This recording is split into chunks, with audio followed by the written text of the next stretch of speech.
کہ بہت ساری چیزیں ایک وقت میں چل رہی ہیں. ایسے میں میاں نواز شریف کی واپسی بھی ہے، ظاہر ہے کہ 21 اکتوبر کو، اور آپ کو لگتا ہے کہ وہ واپس آئیں گے تو ایک بھرپور ان کو استقبال ملے گا؟ کچھ لوگ کہہ رہے ہیں کہ شاید پہلے کی طرح ہو اور اتنا بھرپور استقبال نہ ہو، خاص کر کے بلاول بھٹو صاحب نے کہا ہے کہ ان کی ایسی تیاریاں نہیں کی جا رہی جو کہ ہونی چاہیے تھی. بسم اللہ الرحمن الرحیم، نحمدہ و نصلی علی رسول الکریم. الحمدللہ ہماری پارٹی جو ہے مسلم لیگ نون اس وقت فلی موبلائزڈ ہے. میاں نواز شریف صاحب کو فقید و مثال ویلکم کرنے کے لیے، اور آپ نے دیکھا کہ مختلف جو لوکل جو گیٹ ٹوگیدرز ہو رہے ہیں اور جلسے اور کچھ میٹنگز وہ کافی بڑی تعداد میں ہیں. کل جو آپ نے لاہور میں دیکھا وہ ہزاروں لوگ اس میں موجود تھے، اور مریم نواز صاحبہ اس ذمہ داری کو موبلائز کرنے کی اپنی بہت انتہائی بہترین طریقے سے اپنی ذمہ داری ادا کر رہی ہیں. تو اللہ نے چاہا تو میاں صاحب کی واپسی پہ ان کی جو ماضی کی اس ملک کی خدمات ہیں اس کو سامنے رکھتے ہوئے قوم جو ہے ان کو ایک تاریخی طور کے اوپر استقبال کرے گی انشاءاللہ. سر یہ بتائیے گا کہ ظاہر ہے کہ جب انہوں نے آنا اس سے ہے تو اس سے پہلے ایک ان کے بیانیے کو لے کر کے بہت بحث پاکستان کے اندر ہوئی ہے، اور خاص کر کے جب انہوں نے خود تنظیمی ڈھانچے سے بات کی تو کہا کہ احتساب ہوگا، اور جن لوگوں نے 2017 کے اندر حکومت کو ختم کیا یا جس طرح سے پاکستان کو اس معاشی دھانے پہ تباہی کے دھانے پہ کھڑا کیا ان کا احتساب ہونا چاہیے. پھر اس کے بعد ہم نے دیکھا کہ بہت ساری تبدیلیاں آئیں، شہباز صاحب یہاں سے وہاں چلے گئے، پھر آپ نے بھی ایک اسٹیٹمنٹ دیا کہ یہ معاملہ اللہ پہ چھوڑ دیا. تو کیا مطلب لیا جائے کہ مکمل مفاہمت ہوگی، ان کرداروں پہ بات نہیں ہوگی؟ دیکھیں میں نے لندن میں بھی جی اس کی وضاحت کی تھی. میاں صاحب کا جو بیانیہ ہے وہ بڑا اسٹیٹ فارورڈ ہے، اور ان کی ایک تاریخی ملک کے لیے خدمات موجود ہیں. جو ان کا لاسٹ ٹینیور تھا 2013 سے لے کے 2017 تک، 4 سال 1 مہینہ، آپ نے دیکھا کہ وہ ان کے تینوں ادوار میں one of the best I would سے ان کا دور تھا. اس ملک میں مہنگائی 4% سے کم تھی، اور کھانے کی اشیاء خاص کر 2% مہنگائی تھی. اس ملک میں جو ترقی کا GDP گروتھ کا پہیہ تو وہ 6% پہ چلا گیا 3 دھرنوں کے باوجود. اس ملک کے جو زر مبادلہ کے ذخائر تھے وہ اس نے اپنی نئی ایک تاریخ رقم کی، اور $24 بلین کراس کر گئے.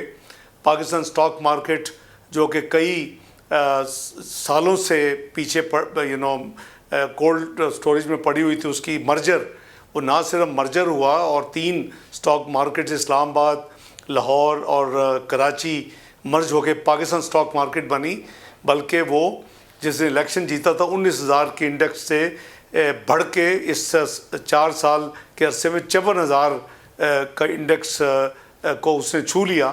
دنیا کی 5ویں بہترین اور ساؤتھ ایشیا کی سب سے بہترین سٹاک مارکیٹ قرار پائی، اور دنیا کی 24ویں معیشت ہم بن گئے 2016 کے آخر تک.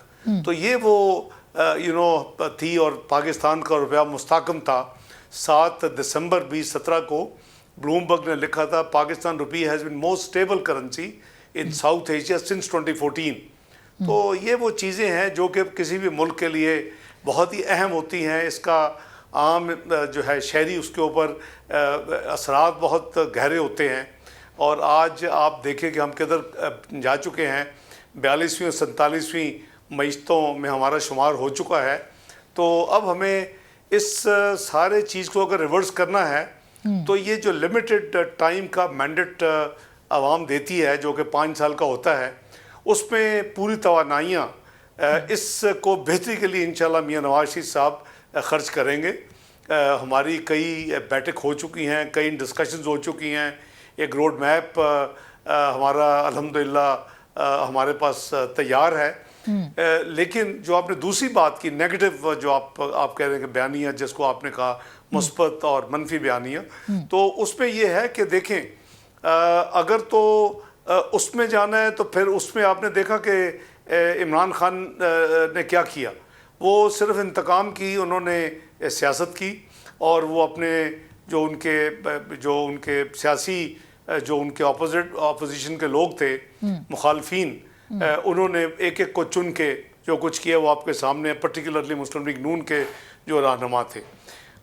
تو میاں صاحب نے تو آج نہیں 2017 میں, اگر آپ کو یاد ہو, ایک گرافک بڑا مشہور ہے کہ جب سوال کیا صحافیوں نے تو انہوں نے آسمان کی طرف دیکھ کر کہا تھا کہ میں اپنا معاملہ اللہ تعالیٰ کے سپرد کرتا ہوں.